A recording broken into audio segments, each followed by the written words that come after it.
Hi, and welcome to Gadget News and Review. We are home to some of the coolest gadgets, and the best consumer reviews online, buyer's guides and features. If you like our review, please subscribe for more upcoming reviews videos. Apple MacBook Air Review. When Steve Jobs pulled the first MacBook Air out of a thin, manila envelope in 2008, it started a revolution in laptop design that inspired 10 years of imitations. But in that decade, the MacBook Air stagnated while the rest of the market caught up and then surpassed Apple's iconic portable. And now, in 2018, the once beloved MacBook Air is finally getting the feature it has needed most. Yes, that high-res Retina screen that Apple gave the MacBook Pro in 2012 has finally arrived on the MacBook Air. That's just one of many changes, though. This new Air also gives users a Touch ID sensor for biometric security, superfast SSD storage, fantastic sound and dual Thunderbolt 3 ports. Apple's new device is also better for the environment, as the machine is made of 100% recycled aluminium. When Steve Jobs pulled the first MacBook Air out of a thin, manila envelope in 2008, it started a revolution in laptop design that inspired 10 years of imitations. But in that decade, the MacBook Air stagnated while the rest of the market caught up and then surpassed Apple's iconic portable.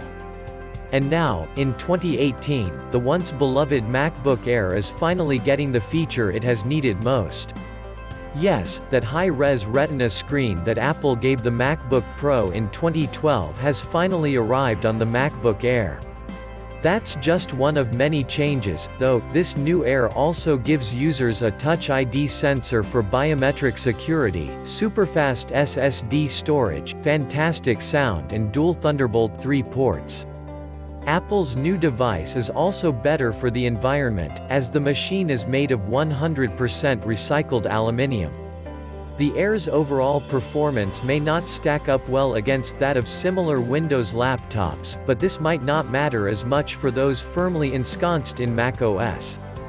The biggest issue is that the Air is pricier than ever, tested at $1,299. So, while the new MacBook Air may work for those who have been holding out, it might not meet the highest hopes and expectations. If you're on the fence about which MacBook to buy, check out our MacBook vs. MacBook Air vs. MacBook Pro face-off. Design. The curves of the new MacBook Air's lid and underside, as well as its display bezels, have been tapered down from previous years. This makes the MacBook Air look like a sibling, and not a long-lost relative to the MacBook Pro and 12-inch MacBook, which you'd be crazy to buy now. The Air's iconic wedge design is intact, helping the machine stand out from those other laptops. While the Air is sold in traditional silver and a new gold hue, the model we tested is a space gray that looks quite attractive. Apple's making these new MacBook Airs out of its own 100% recycled aluminum, but you couldn't tell from using the device. This machined metal looks and feels just like the same material that Apple's used for previous MacBooks. Weighing 2.7 pounds and measuring 0.6 inches thick, the MacBook Air is slightly lighter than my favorite MacBook copycat, the Huawei MateBook X Pro, 2.9 pounds, 0.6 inches.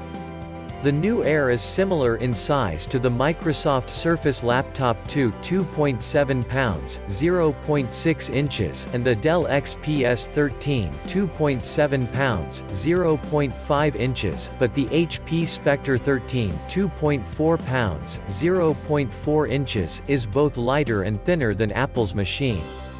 Ports. The MacBook Air sports two speedy Thunderbolt 3 ports, which enable much faster data transfer speeds, on its left side, with a headphone jack on its right. That might be an upgrade from the MacBook's singular, slower USB Type-C port, but it's lacking in comparison to most competitors. The Spectre 13 matches the Air's selection and throws an additional USB Type-C port on top.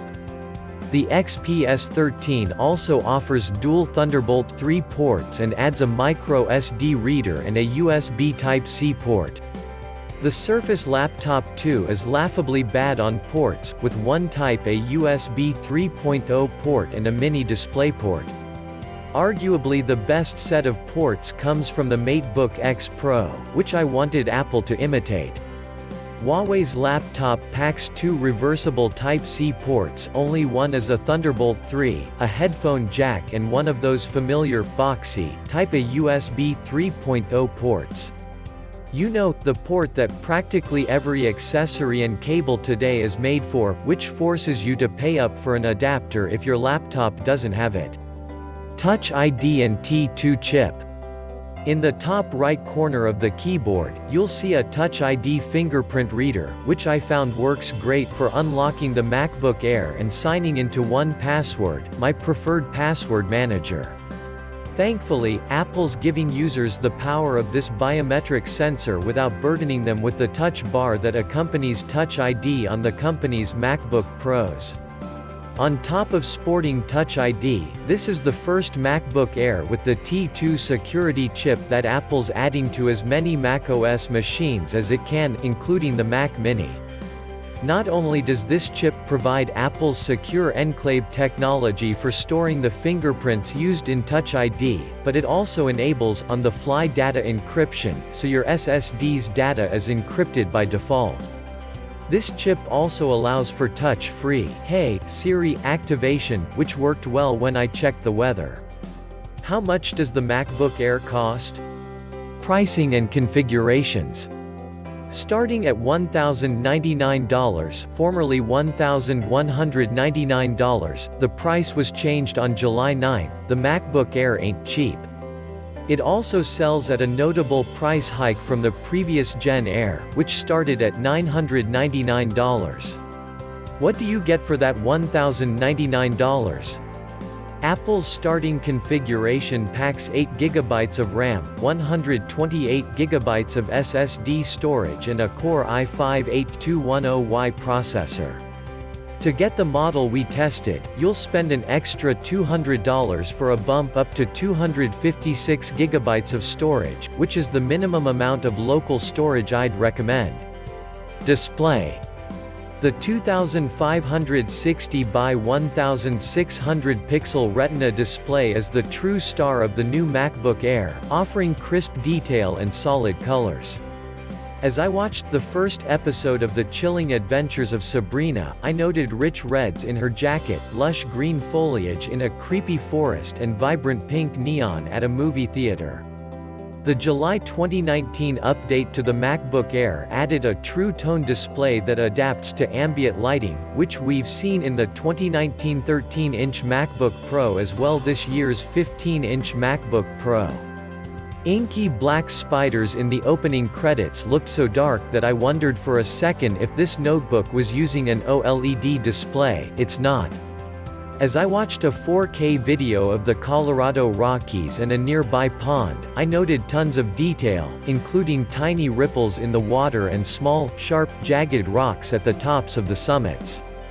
In terms of color output, our colorimeter rates the MacBook Air's panel at 109% of the sRGB gamut, a mark slightly shy of the 116 premium notebook average, laptops $800 and up, and close to the Spectre 13's 111%. We saw higher ratings from the XPS 13, 130% at 1080p, 117% at 4K, the Surface Laptop 2, 176%, and the MacBook X Pro, 124%. The HP Spectre 13 hit a similar 111%. While Apple rates the Air's panel as capable of producing 300 nits of brightness, our unit maxed out at 234 nits, which is close to the 247 nit Spectre 13 and less than the 317 nit premium notebook average.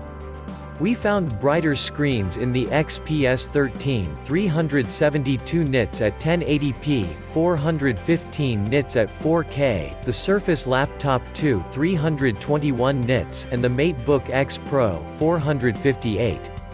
As I tested the MacBook Air, I felt that the display was bright enough, especially as I watched a nature video, with trees and lakes retaining their vibrancy when I rotated the screen 30 degrees. Annoyingly, though, those same colors darkened a tad at 45 degrees to the left and right. The Surface Laptop 2, MacBook X Pro and XPS 13 are all so bright that they don't have issues with viewing angles. Keyboard and touchpad. I've never been a fan of the butterfly switch keys that Apple uses, but I'm starting to accept them. On the 10 fast fingers typing test, I clicked to a rate of 76 words per minute, with about 97% accuracy. This is owed to the key's 70 grams of required actuation force. We look for at least 60 grams, not their measly 0.6 millimeters of travel. 1.5 to 2.0 is preferred. I wrote a lot of this review on the MacBook Air, but when I had to put the machine down for testing, I continued the review on my aging 2015 style MacBook Pro. And when I did, I was reminded about why I'm reluctant to quit using that old laptop. Sure, butterfly-style keys are thinner, giving Apple more space for the battery and the ability to make a thinner laptop, but they don't feel as comfortable to type on. Apple's older keys have much greater amount of vertical travel. But what do current MacBook Air owners think? I handed the new Air to my mom, who's used a MacBook Air for over 6 years. Her verdict was simple: I think I like this keyboard, I have no problems with it. Not high praise but a solid vote of confidence in Apple, nonetheless. I'm personally a little uneasy about the butterfly switch's long-term durability, and I will be switching to use this Air full-time to see how its keyboard holds up. Apple's also changed the MacBook Air's touchpad, moving from a traditional clickable surface to the all-glass Force Touch trackpad. This 4.6 by 3.1 inch surface provided accurate input recognition and smooth scrolling. The bigger difference is that the Force Touch nature of the trackpad means that Apple's giving you the illusion that the touchpad is moving, via haptic feedback. Audio. This MacBook Air produces some really solid sound. As the laptop filled our large newsroom with the sweet melodies of Carly Rae Jepsen's Party for One, I noted the song's strong bass, clear vocals and crisp drum cymbals. Don't worry if pop music isn't your vibe. The hard post-punk rock of Idol's Colossus sounded excellent on the Air, particularly the tune's growling guitar riffs. Apple touts this Air as offering twice as much bass and 25% more volume compared to the 2017 MacBook Pro, and having used both, I believe those claims. Performance.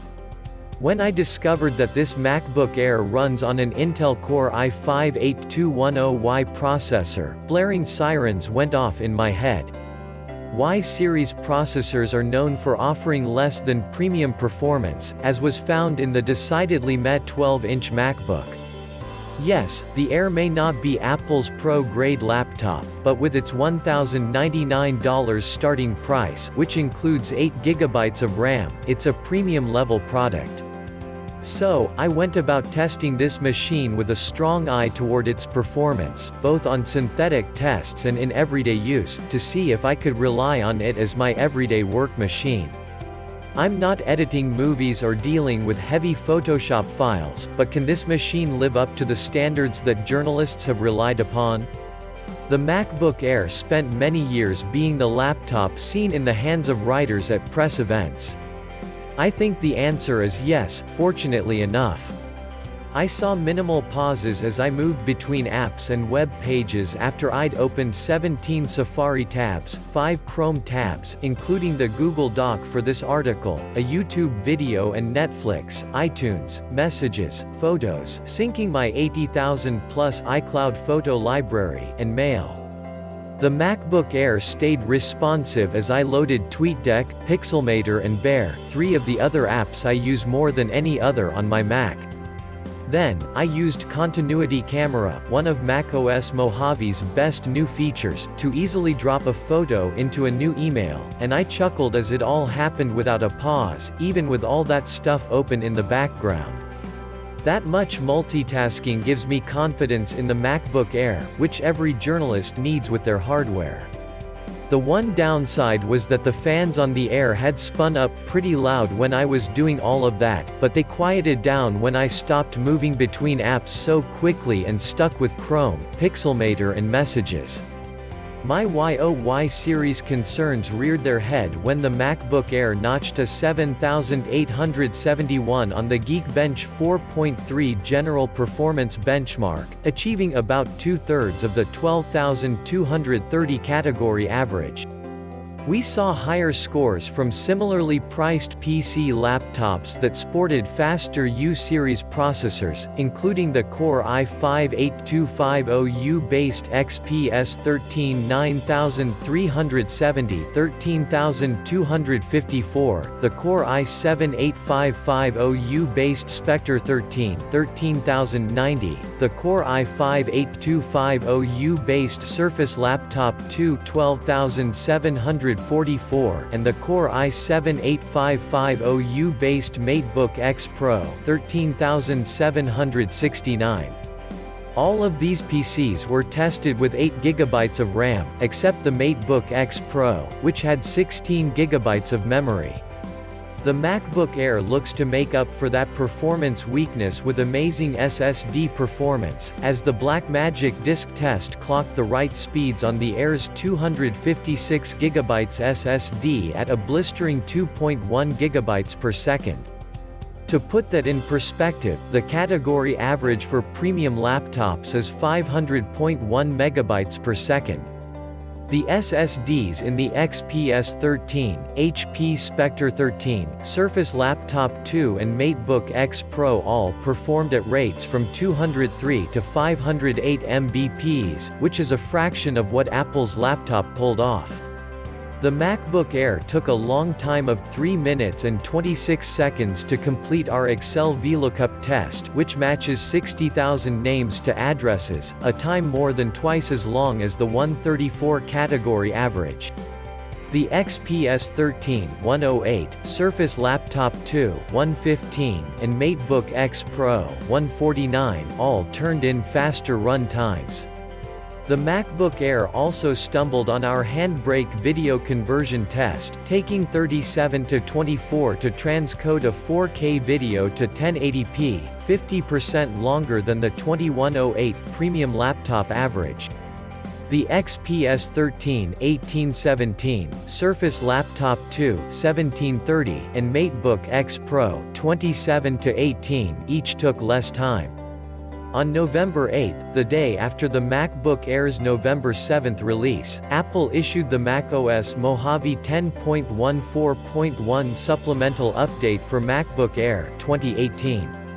Don't confuse this with the previously issued macOS 10.14.1 update. This patch aims to improve the stability and reliability of MacBook Air 2018 computers, and is recommended for all users. Graphics. Apple's checkered history with graphics performance continues with the Air, which features the Intel UHD Graphics 617 integrated chip. The Air ran the OpenGL portion of the Cinebench R15 benchmark, which measures graphics performance, at 35.3 frames per second, which is well behind the XPS 13's 49.3 FPS Intel UHD Graphics 620. The Air struggled with the modestly demanding racing game Dirt 3, set to medium graphics at 1080p, which the machine ran at 21.5 frames per second. That falls below our smoothness threshold of 30 FPS and far under the 71 FPS premium notebook average. We saw faster rates from the XPS 13 57 FPS, Spectre 13 57 FPS, Surface Laptop 2 82 FPS, and MacBook X Pro 117. All of those competitors feature the Intel UHD 620 chip, except for the MacBook, which owes its speed to the 2 GB NVIDIA MX150 GPU. Battery life. Historically, the MacBook Air is loved for its long battery life.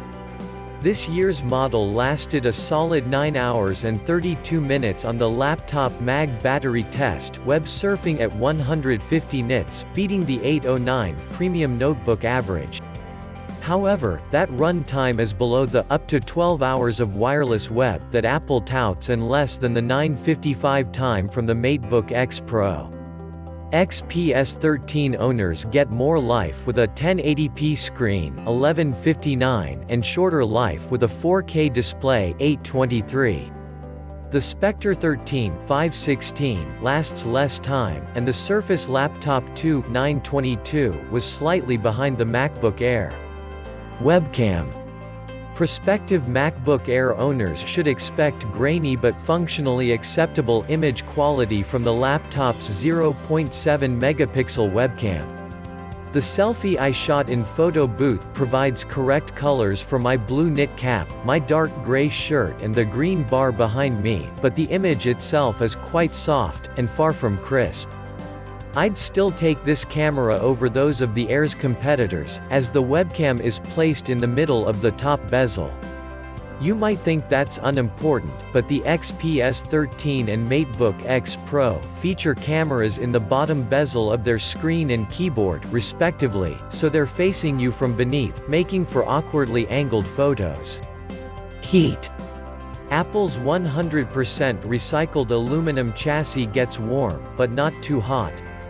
After we streamed 15 minutes of full HD video on the Air, our heat gun captured temperatures on the laptop's touchpad 84.5 degrees Fahrenheit, keyboard 91.5 degrees, and underside 93 degrees that stayed below our 95-degree comfort threshold. The Air may be a bit warm if you hold it at the spot by its hinge after some serious work, as that specific location came in at 96 degrees. Bottom line. From its high-res screen and its thinner and lighter design to its Thunderbolt 3 ports, the new MacBook Air feels like the modern update that Apple devotees have been waiting for. I just wish Apple had chosen a beefier processor, as competing Windows machines are faster, though Apple's flash storage is superior. The $1,099 Dell XPS 13 offers faster performance and hours of extra endurance for $200 less, though its 1080p screen isn't as sharp. If you need that type of port, the $200 cheaper MacBook X Pro is worth a look, though its webcam, just like the XPS 13's, is in an awkward spot. Even though the MacBook Air is more expensive than we'd want, it's still a fantastic laptop and the best go-to macOS machine for most people.